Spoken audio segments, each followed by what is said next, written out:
일본에서는 트럼프가 말한 내용에 대해서 반대하거나 비판하면 안 된다. 오히려 역효과가 된다라는 이야기들이 굉장히 많았습니다. 아카자와라는 관세를 담당하는 장관인데 트럼프 대통령하고 자신이 사진을 찍을 수가 있는 것은 굉장히 용감스럽다. 왜냐하면 내가 격이 아주 낮은 사람이기 때문에 이런 더 발언을 해 일본 내에서 비판이 많이 일어났습니다. 일본의 대표로서 갔는데 격이 낮다라는 이야기를 하느냐. 그러나 이런 것도 다 전략이다.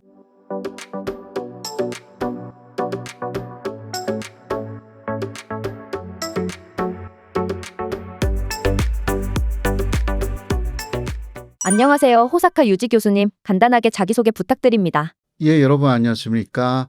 다시 이런 식으로 은달 책방에 초청해 주셔가지고 대단히 고맙습니다. 오늘은 일본의 전치사회, 경제, 문화 이런 내용에 대해서 말씀드리고자 합니다. 감사합니다. 트럼프 관세 영향으로 일본은 자동차 업체의 비용 부담이 더욱 커져 경제에 큰 타격이 올 것이라고 하는데요. 현재 일본의 상황은 어떠한가요? 굉장히 걱정스럽게 일본 국민들이 그리고 특히 일본의 자동차 산업에 종사하고 있는 분들은 이런 트럼프 관세 문제를 안 좋게 보고 있는 거죠. 트럼프 대통령에 대한 비판도 굉장히 높아지고 있습니다. 그래서 일본 정부로서는 일단 상호 관세까지 24%입니다. 일본의 경우는 한국이 25% 이런 식으로 되어 있고요. 네, 그러나 자동차 관세라는 것은 또 따로 있습니다. 모든 자동차에 25% 관세를 매긴다.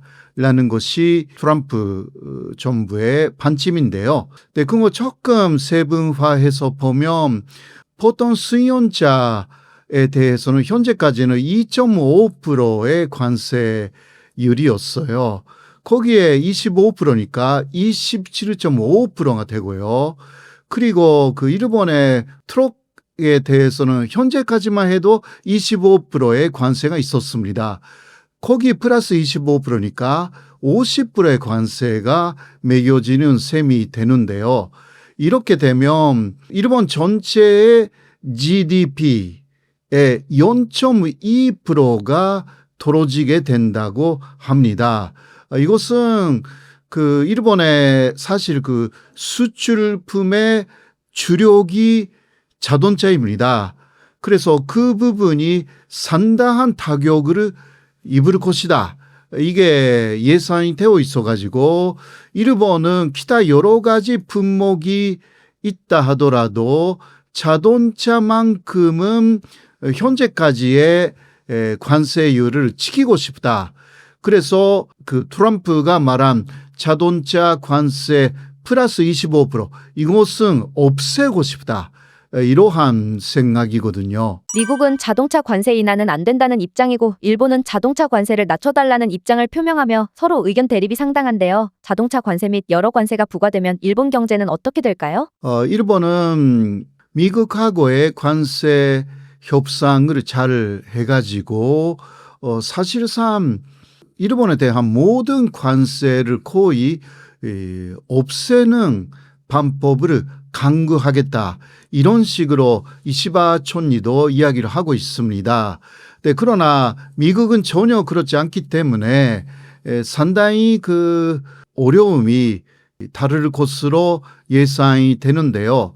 특히 자동차에 대해서 조금 더 말씀드리면 그래서 요새 나와 있는 제안은 일본 자동차가 지난해 기준으로 133만 대 미국으로 수출됐습니다. 그래서 그러한 자동차 수출의 대수라고 하죠. 한 대, 두 대. 이 대수를 일본 쪽에서 스스로 줄이는 게 어떠냐. 그러니까 자주적인 규제를 강화하는 것이 어떠냐. 이러한 이야기가 나와 있습니다. 그렇게 하면 자동차에 수출을 하는 금액 자체가 많이 떨어져 가지고 이제 그 미국하고 일본의 무역 역행이라고 생각하죠. 미국 사람들은 무역 적자 미국 쪽에서 볼 때 이것이 자동차가 차지하는 부분이 굉장히 많기 때문에 조금이라도 미국 쪽의 무역 적자를 줄일 수가 있는 거 아닌가 이러한 생각을 일본이 갖고 있고요. 그리고 그렇게 해도 크게 문제가 되지 않는다고 생각합니다. 과거의 사례를 보면 그 일본의 자동차가 많이 규제가 된 그 대수 규제가 된 사례도 있었습니다. 그때 어떻게 됐냐고 하면 미국으로 들어가면 그 일본 차의 인기가 좀 있어가지고요. 아무래도 그것이 조그맣게 들어오지 않기 때문에 오히려 가격이 올라간다고 합니다. 그런 면에서 이게 무역 적자가 줄어지는지는 결과적으로 잘 모르겠지만 그러나 트럼프 대통령을 일단 만족시켜야 되기 때문에 이러한 방법이 지금 유효한 게 아니냐 이런 이야기가 되어 있습니다. 그러나 이거뿐만이 아니고요. 자동차의 부품 여러 가지에 또 관세가 매겨지기 때문에 그 예를 들면 또 하나의 방법은 미국 내에서 만들고 있는 일본 차의 그 대수를 늘린다라는 거죠. 미국 내에서 생산하면 이게 관세가 붙지 않기 때문이죠. 근데 그러나 그것도 문제가 좀 있다고 합니다. 어떤 문제냐고 하면 미국 내에서 만들고 있는 자동차의 부품 이것은 또 수입한다고 그래요. 미국에서. 네, 그래서 부품에 대해서는 25% 관세가 매겨지는 셈이기 때문에 이게 그 멕시코라든가 캐나다에서 많이 수입하는 부품들이 많다고 합니다. 그래서 그런 식으로 아무리 미국 내에 일본차 생산 대수를 늘려도 효과가 어느 정도 있는지 이거 고민을 해야 되는 부분이라고 합니다. 네, 그러나 일단 일본 쪽에서는 자동차 관세가 가장 크기 때문에 이것을 피하기 위한 여러 가지 생각을 하고 있고 또 계속 미국 쪽에 제안을 하여서 합의를 하겠다. 이러한 전략을 갖고 있습니다. 트럼프와의 협상 중 일본 측이 스스로를 격이 낮다고 표현한 이유, 단순한 겸손일까요? 아니면 다른 정치적 의도가 있었던 걸까요? 일본에서는 트럼프하고 직접 만날 때는 절대 트럼프가 말한 내용에 대해서 반대하거나 비판하거나 하면 안 된다. 오히려 역효과가 된다라는 이야기들이 굉장히 많았습니다. 그래서 전에 아베 신조 전 총리하고 이르기 트럼프가 협상을 많이 했을 때도 트럼프 대통령은 역시 굉장히 그 틀린 이야기, 과장된 이야기, 사실상 거짓말 이런 이야기를 많이 했지만 그것을 알고 있었던 아베 신조 전 총리는 직접적으로는 만나서 트럼프가 싫다고 느끼는 것을 절대 말을 하지 않았다고 합니다. 오히려 일본에 돌아가서 혹은 그 일본 정부 내에서 다시 검토를 해가지고 구체적인 사실에 입각한 자료를 그 아랫사람을 통해서 많이 그쪽에 미국 쪽의 실무진에 보냈다고 합니다. 이게 상당히 효과가 있었다라는 이야기죠. 그래서 현재 일본의 이시바 정권도 그것은 그냥 답습한다라는 입장에서 트럼프가 뭔가 요구하면 그건 그냥 받아들이자. 그러니까 마가라는 모자를 써서 함께 사진 찍자라든가 이런 식으로 트럼프 쪽에서 요구를 했다고 그러는데 그런 것은 그냥 실제적인 무역 협상이 아니기 때문에 관세 협상도 아니니까 그냥 받아들이고 같이 사진도 찍고 또 그게 그 아카자와라는 관세를 담당하는 장관인데 그 장관이 그때 말하면서 트럼프 대통령하고 자신이 사진을 찍을 수가 있는 것은 굉장히 용감스럽다. 왜냐하면 내가 격이 아주 낮은 사람이기 때문에 이런 또 발언을 했습니다. 물론 일본 내에서 그 발언에 대해서 비판이 많이 일어났습니다. 일본의 대표로서 갔는데 뭐가 격이 낮다라는 이야기를 하느냐. 막 이런 비판이 일어났는데 그러나 이런 것도 다 전략적으로 하고 있는 이야기다라고 이시바 정권 내에서는 이해가 되고 있습니다. 일본 시민들의 입장에서는 미국이라는 나라를 현재 어떻게 바라보고 있을까요? 일본 사람들은 기본적으로 미일 동맹이 있고 미국이 일본을 군사적으로도 지켜주는 나라다라는 그러한 견해에 입각해가지고 미국을 좋아하는 일본 사람들 굉장히 많습니다. 그러나 트럼프만큼은 안 된다라는 사람들이 지금 늘어나고 있는 것입니다. 그거는 먼저 전문가들이죠. 특히 경제 전문가라든가 외교 전문가들이 트럼프의 외교 정책이나 경제 정책은 각국을 굉장히 고통스럽게 만들 뿐만이 아니라 자유주의 세계를 몰락하게 만들 수가 있고 또 미국도 쇠퇴시킬 수가 있다.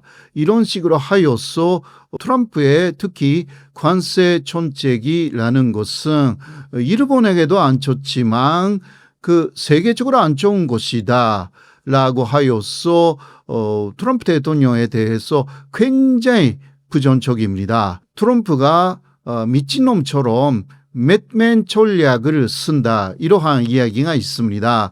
그러니까 자신이 미친 사람인 것처럼 행동하면서 결국은 자신의 목표를 달성시키는 그러한 전략을 맷맨 전략이라고 흔히 말하는데 그것을 트럼프는 쓰고 있는 것이다 라고 주장하는 전문가들도 있지만 보통 사람들이 볼 때 진짜 미친놈 같다 이런 식으로 일본에서도 트럼프 대통령에 대해서 평가가 아주 안 좋습니다. 몇 달 전까지만 해도 엔화가 1,000원을 넘어섰다가 다시 980원대로 내려왔는데요. 일본의 전체적인 경제 상황은 어떤가요? 역시 트럼프 관세의 영향으로 일본의 경제의 전망이 상당히 불투명하게 된 것입니다.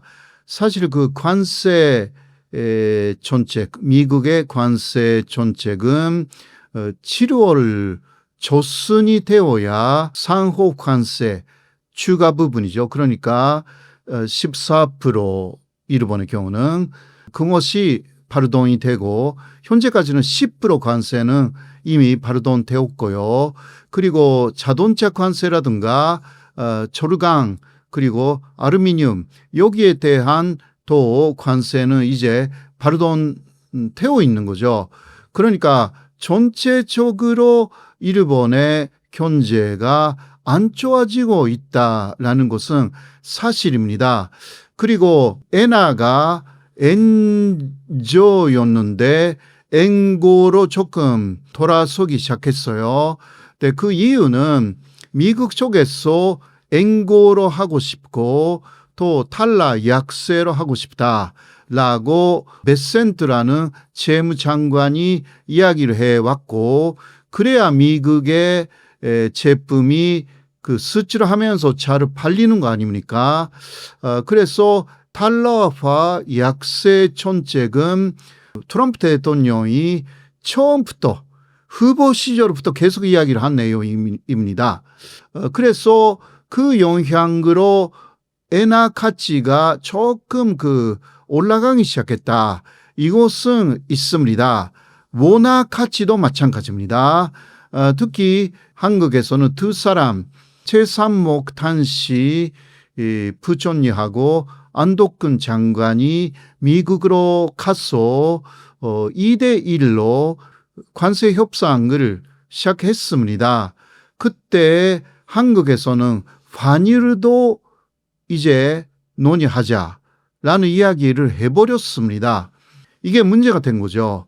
일본은 그 미국이 엔조가 아니라 엔고를 유도할 것이다 라는 것을 알고 있었기 때문에 일본 장관이 갔을 때도 절대 환율 이야기는 하지 않았습니다. 그러나 한국은 그것을 인정해버렸기 때문에 환율이라는 것을 미국하고의 협상에 놓겠다라는 데 합의를 했어요. 저번에. 그래서 그 이후에 원고 현상이 두드러지게 나타나기 시작했습니다.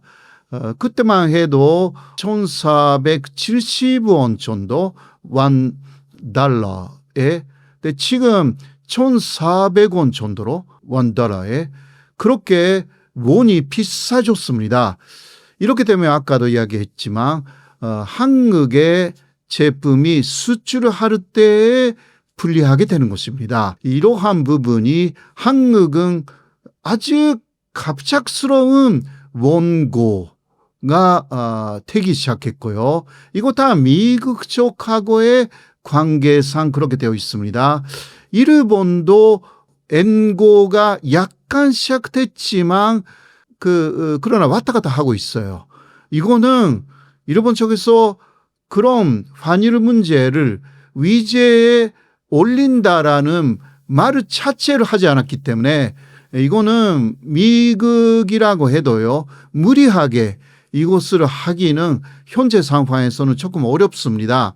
과거에는 1985년에 플라자 합의로 엔고 그리고 달러 약세가 거의 강제적으로 그때는 결정이 돼가지고 엔은 거의 한 달, 두 달 정도로 2배로 올라갔어요. 그렇게 되면 엔이 강하게 되니까 일단 일본인들이 부자가 돼요.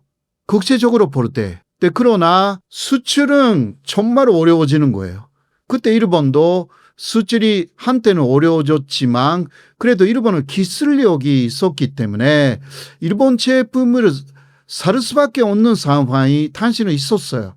그러나 지금은 아니거든요. 중국이나 기타 한국도 그렇고 일본의 제품을 대체할 수 있는 제품들이 세계에 많기 때문에 엔이 비싸지면 이게 안 팔리게 돼요. 일본 제품이.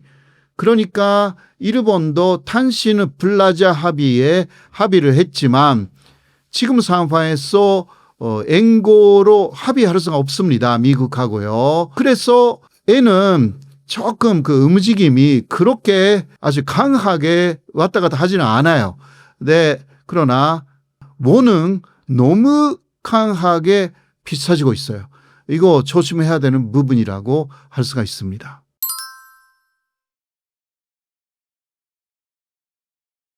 최근 일본의 유명 아이돌이 실종 2개월 만에 도쿄에서 시신으로 발견되어 큰 화제가 되었다고 하는데요. 이 밖에도 일본에서는 실종 문제로 인해 머리가 아픈 상황이라고 하는데 얼마나 심각한 건가요? 일본에서는요. 실종 문제가 오래전부터 문제였습니다. 사실 10년쯤 전에는 1년에 10만 명 정도 실종이 됐습니다. 요새는 8만 명에서 8만 5천 명 정도 이렇게 이야기가 되는데요. 굉장히 많죠. 그래서 전에는 이게 북한에 납치되는 거 아닌가 라는 이야기까지 있었습니다. 그러나 여러 가지 수사를 했을 적에는 그렇지 않다라는 결론이 났습니다. 그리고 또 실종이 됐다. 우리 가족이 실종이 됐다라고 하여서 경찰에 가도요. 경찰에서는 많이 수사를 해주지 않았습니다. 현재도 마찬가지고요. 왜냐하면 1년 내에 6만 명 정도는 돌아온다. 혹은 어디에 있는지 알게 된다라는 그러한 경험이 있기 때문에 특히 8만 명 정도이면 현재요. 그중 6만 명 정도는 1년 이내에 발견이 된다. 이게 그 일본 경찰 쪽에서 있기 때문에 그냥 수사를 안 해주는 거죠. 그러나 문제는 실존자의 25% 가까이가 치매 노인이에요. 예. 네, 이 치매 노인에 대해서는 이게 큰 사고로 이어질 가능성이 있기 때문에 실제로 치매다라고 하면 실존자가 경찰은 수사를 해줍니다. 네, 그러나 그 다음에도 많은 세대가 10대 애들이에요. 10대 애들은 치매라고 할 수가 없죠. 네, 이 경우는 가정 불화, 그 부모하고 맞지 않는다. 부모님하고 싸운다. 부모님이 자신을 이해해주지 않아가지고 집에 있는 거 싫어한다. 학교 가는 거 싫다. 이러한 애들이 그 다음에 많이 실존됩니다.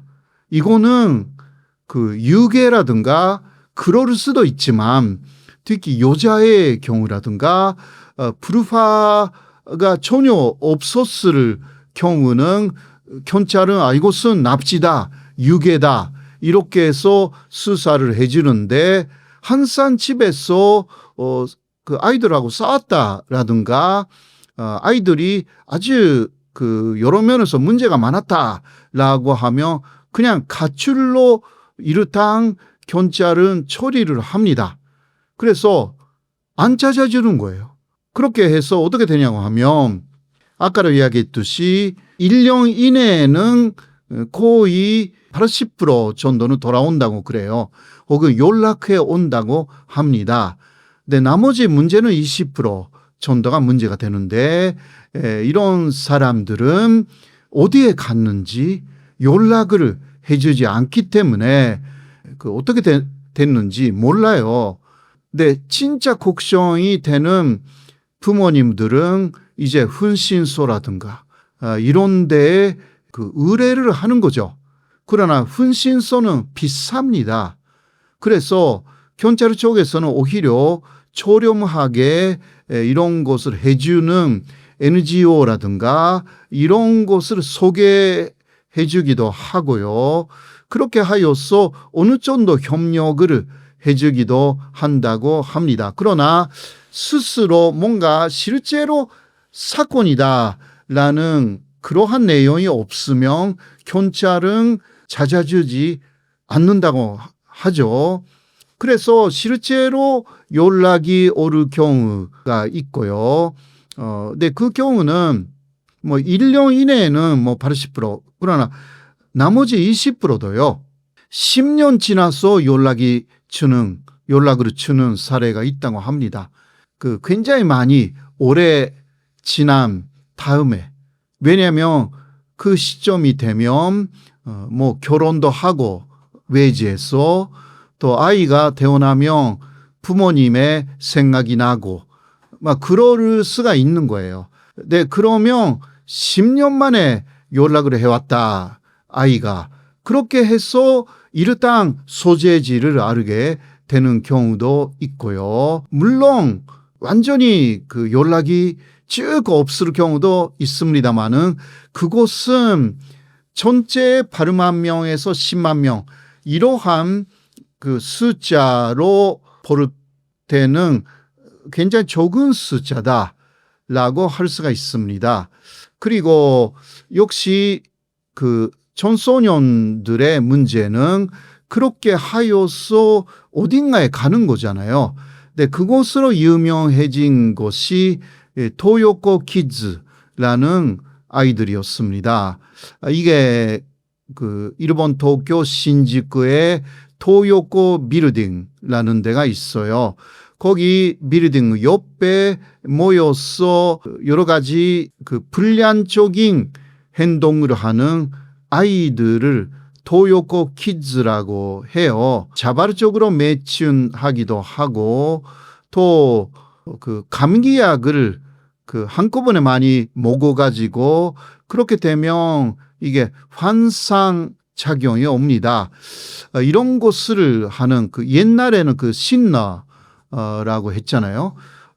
요새는 신나를 하지 않고 그냥 감기약을 대량으로 먹으면 신나를 먹은 거하고 비슷한 현상이 일어난다고 합니다.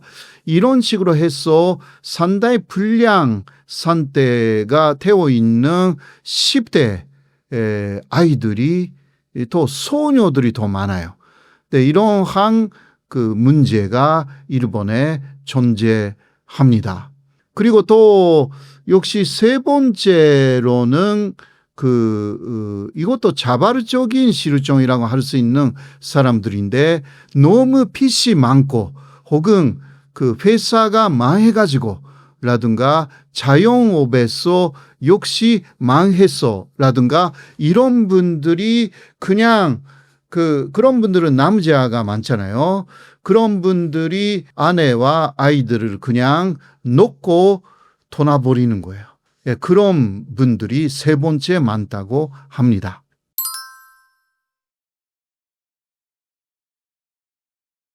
일본의 실종 사태는 예전부터 심했었다고 하는데요. 일명 인간 증발이라는 현상은 정확히 어떤 것일까요? 예, 일본에서는 인간 증발, 일본말로는 조하츠, 증발을 조하츠라고 합니다.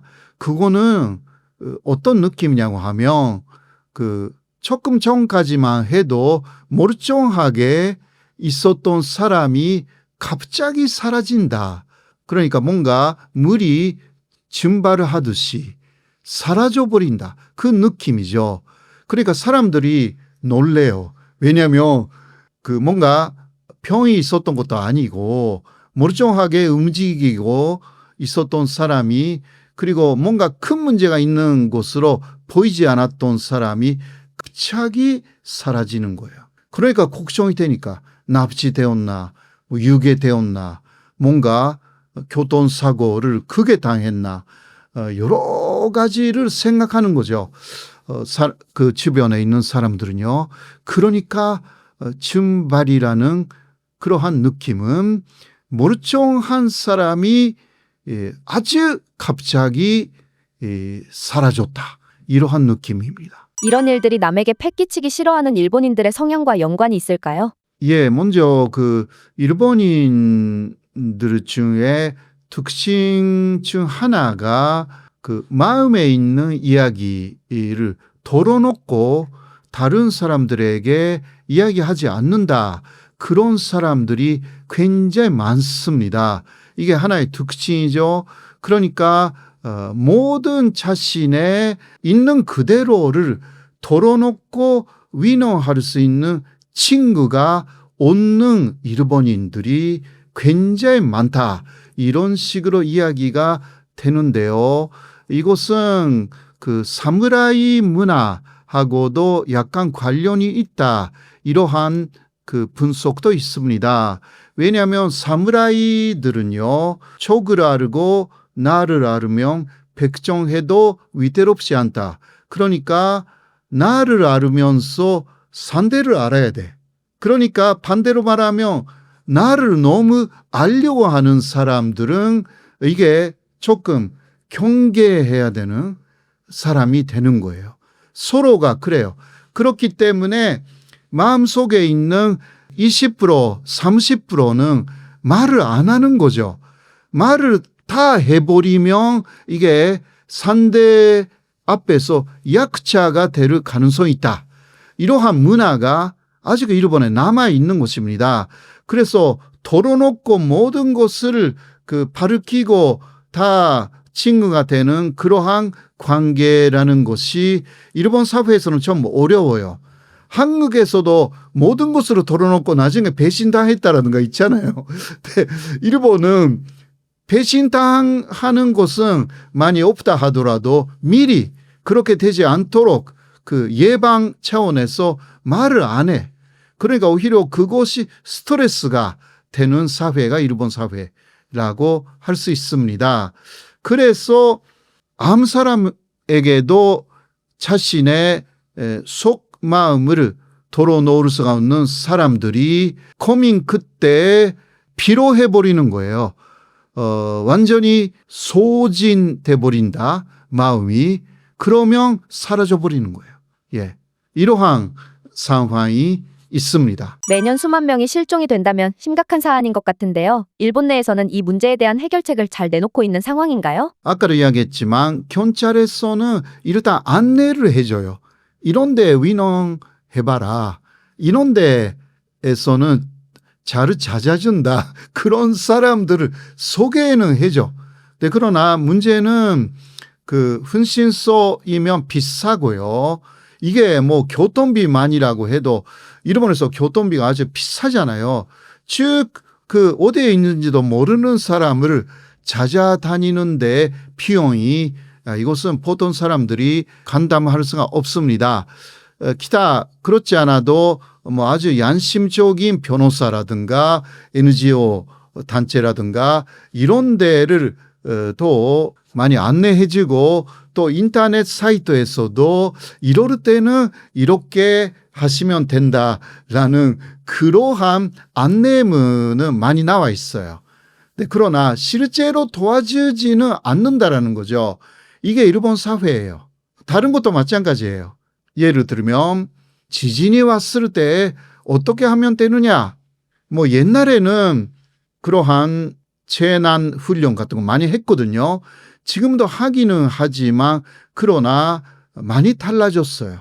마지막은 자신이 자신을 지켜야 한다. 그런 식으로 해서 일주일 정도 살아남을 수가 있는 식량이라든가 물이라든가 이런 것은 항상 집에 준비해 놓고 있어야 된다. 뭔가 문제가 생겼을 때 일본 정부나 지자체가 도와준다가 아니에요. 자신들이 준비해라 라는 방향으로 일본이 거의 옮겨갔습니다.